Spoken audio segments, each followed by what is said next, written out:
the waves of joy. Let the fun seep in. It's the Soul Signal Show. Come on and join the flow. Feel the rhythm in your heart. It's time to let it glow.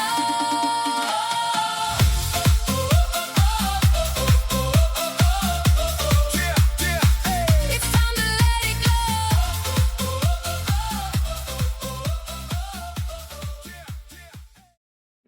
Hello, everyone. Thanks for tuning in. On this episode, I'd like to talk about numbers as they relate to signs, often referred to as angel numbers. I'll talk about numerology in another episode, but this one I'm specifically referring to same or sequential number patterns. Have you ever gone through a period in your life where certain numbers seem to appear everywhere? You wake up at exactly 3:33, or you glance at the clock and it's 11:11 again, or you buy something and your receipt totals exactly $22.22, or a random license plate catches your eye, a hotel room number, a timestamp, a phone number, etc. At first, you brush it off, but then it keeps happening. And eventually a question quietly forms in the back of your mind. Is this coincidence, or is something trying to get my attention? And before we go deeper into this, I'm curious, what number follows you the most?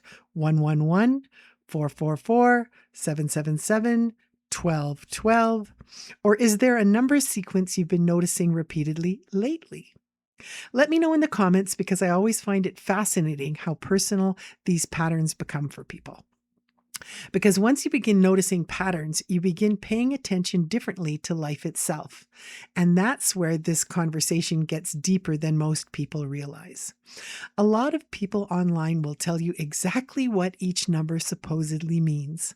111 means this, 444 means this, 555 means change is coming. And yes, there are traditional interpretations connected to many repeating numbers. In fact, in my book, Soul Signals, I actually share many of the commonly recognized number meanings and the message associated with them. But what fascinated me most wasn't just the numbers themselves. It was what was happening in people's lives when the numbers started appearing. Because usually these experiences don't begin during ordinary, disconnected phases of life. They often begin during transitions, heartbreak, loss, emotional healing, major life decisions, periods of awakening, moments where you're quietly searching for answers without even realizing it. And then suddenly, reality seems to start reflecting something back to you, not necessarily through dramatic signs from the sky, but through subtle interruptions, patterns, timing, moments that make you stop and pay attention. So for me, I took note of this many years ago, back when gas was $1.11 a liter in BC. So I'm dating myself a bit there. But I noticed when I would have a thought or ask the powers that be for guidance, say a prayer and say, oh, for example, I was making a decision about something. I had a choice. And is this the right decision? Is this the best decision for me? Or am I going to get this job? Or whatever the heck it was, I would ask these questions. And within a short period of time, I would start noticing 111 everywhere. So, or 1111. So at the gas pump, as I said, I'd see 111. I'd go in, maybe pay for the gas and then think, oh, I want gum, go back and buy gum. And oh, that came to $1.11. Maybe I drove home and I had 111 emails, that kind of thing. I just started seeing it everywhere. Well, I soon figured out by watching the pattern that it was like a universal thumbs up for me. Whatever I was asking about, it was giving me the thumbs up, like, yes, that's the best decision for you, or yes, that's going to work out, or, you're on the right track, kind of a thing. Anyway, after I made the connection, a couple of years later, I was at my girlfriend Nicole's house, and we were in the kitchen. We were discussing something. I don't even remember what it was, but I remember adding to the conversation, it's okay. I know it's going to be all right. I got the universal thumbs up. I saw 111. Thinking I'm going to open this discussion, but instead Nicole, who was facing away from me doing the dishes, stopped what she was doing, turned around, looked at me and said, what did you just say? And then I said, 111. I get this sign, and I go to explain it to her, and her eyes are as big as saucers. And she says to me, that's my sign. And I went, what? And she proceeds to tell me how it's the same thing for her. Every time she wants a sign or an answer and she asks for guidance or even thinks of it, she would get that 111. And it was her kind of universal thumbs up. And so we were like, wow, like we're thinking, what are the odds that we both have this same sign? And, it brought to mind a lot of questions at the time, but we thought it was quite interesting. Anyway, fast forward years later, we now find that these numbers are a thing, and they're often referred to as the angel numbers. So it's said that each one of the number sequences, whether it's 111, 222, 333, 444, and so on, each hold a different meaning or message. Okay. So it wasn't just us that were getting these 111 signs. Apparently, it's a universal sign, and many people all around the world would get those signs. And in the moment, I'm going to talk about something I think most people completely misunderstand about angel numbers, especially the part that can actually weaken your intuition if you're not careful. Because I think one of the most important things to understand about repeating numbers is this. The numbers themselves may not be the entire point. The deeper invitation may be awareness. Think about it. Why do these moments feel emotionally charged in ways ordinary moments don't?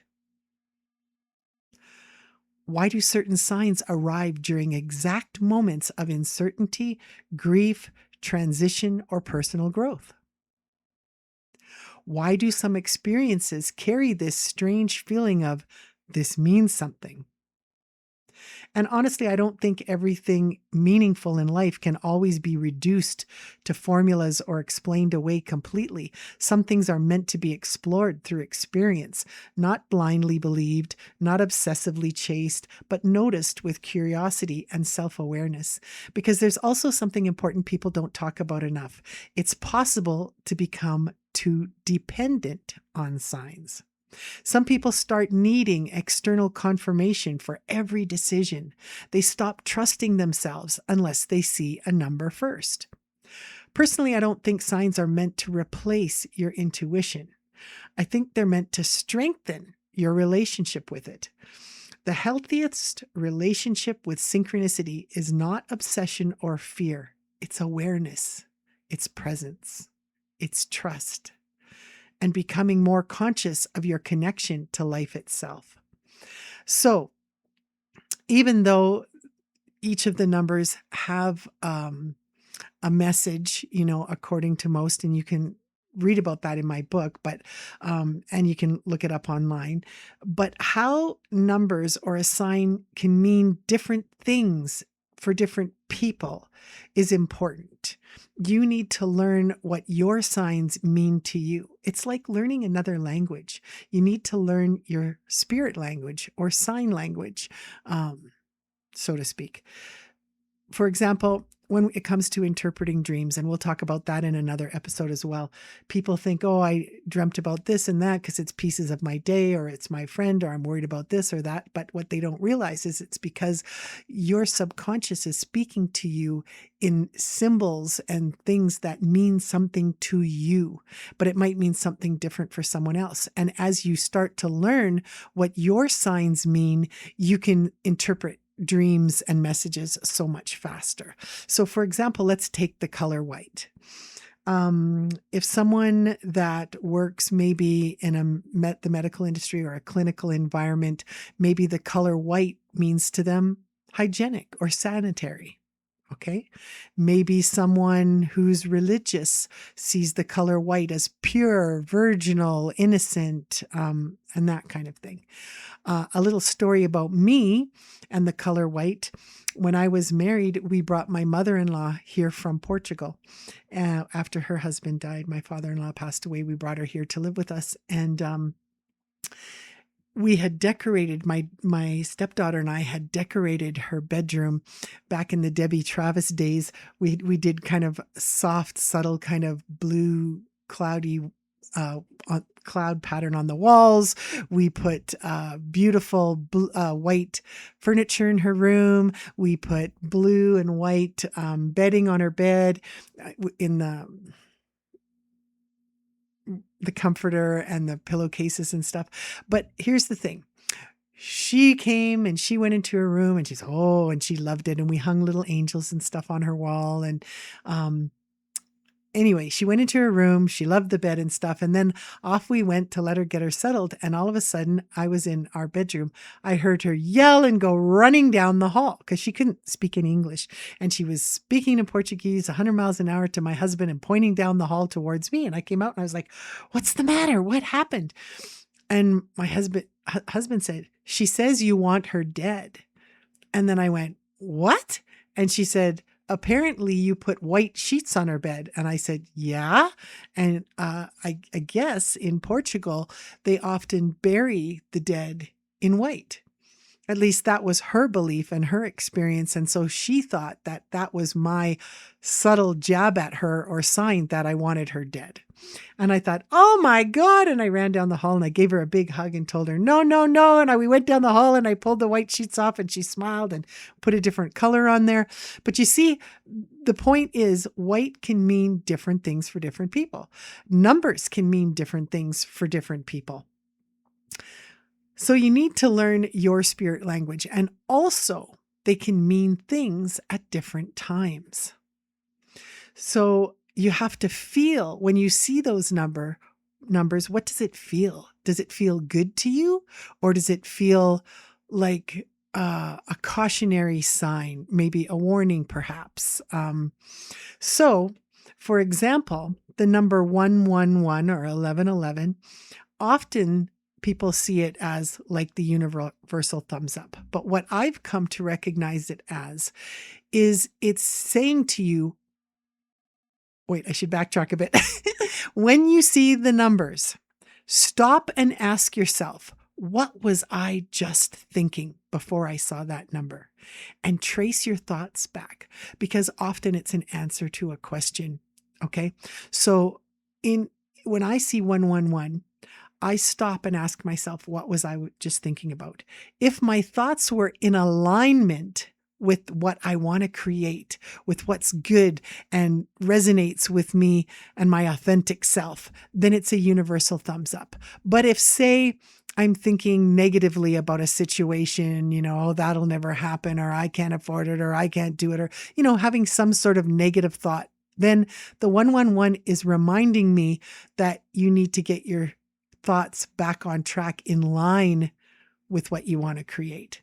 So basically, to me, it's a pay attention right now to your thoughts. If it's in line, we're telling you, we're giving you the thumbs up. So it's confirming my intuition. But if my thoughts have strayed out of the way, they're kind of nudging me going, let's get back on track. Okay. So that's what actually 111 means to me.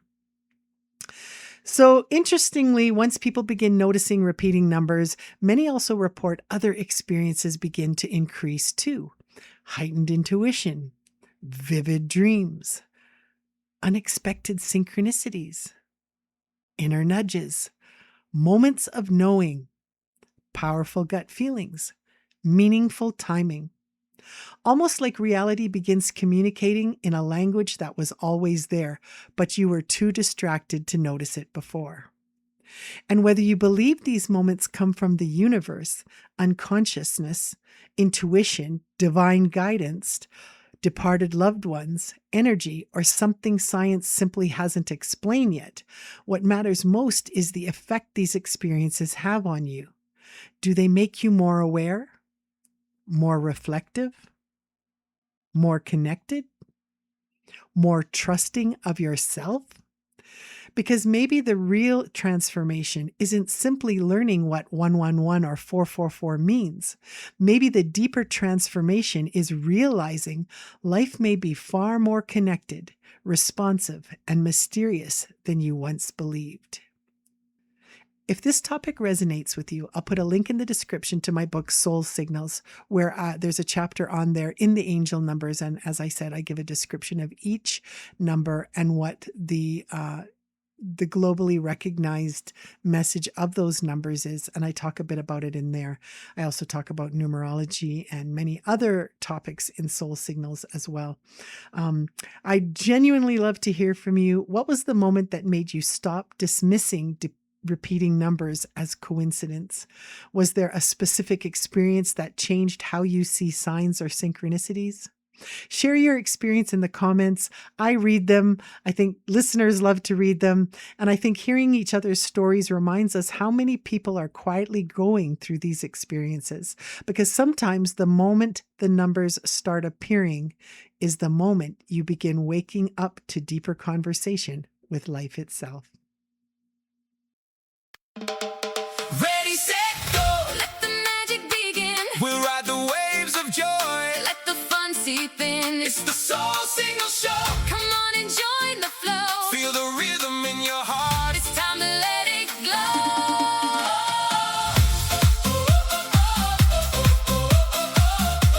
Yeah, yeah, hey. It's time to let it glow. Yeah, yeah, hey. We've been waiting for this moment. It's finally here. The sky is painted gold. Let's toast to the cheer. Grab your friends, don't hold back. Unleash your light in a world of possibilities. We'll shine so bright. The stage is set, let's break out and fly. With every laugh and cheer, we're reaching for the sky. The music calls, let it echo loud. Tonight we're unstoppable, let's make our crowd proud. Ready, set, go. Dance to the beat, let it flow. It's the Soul Signal Show. Feel that energy grow. Hands in the air, smiles everywhere, let it shine. In this moment we embrace the magic that's divine. With every step we take, the world's alive tonight. Chasing dreams like fireflies, igniting hearts so bright. Forget about your worries, let's make a brand new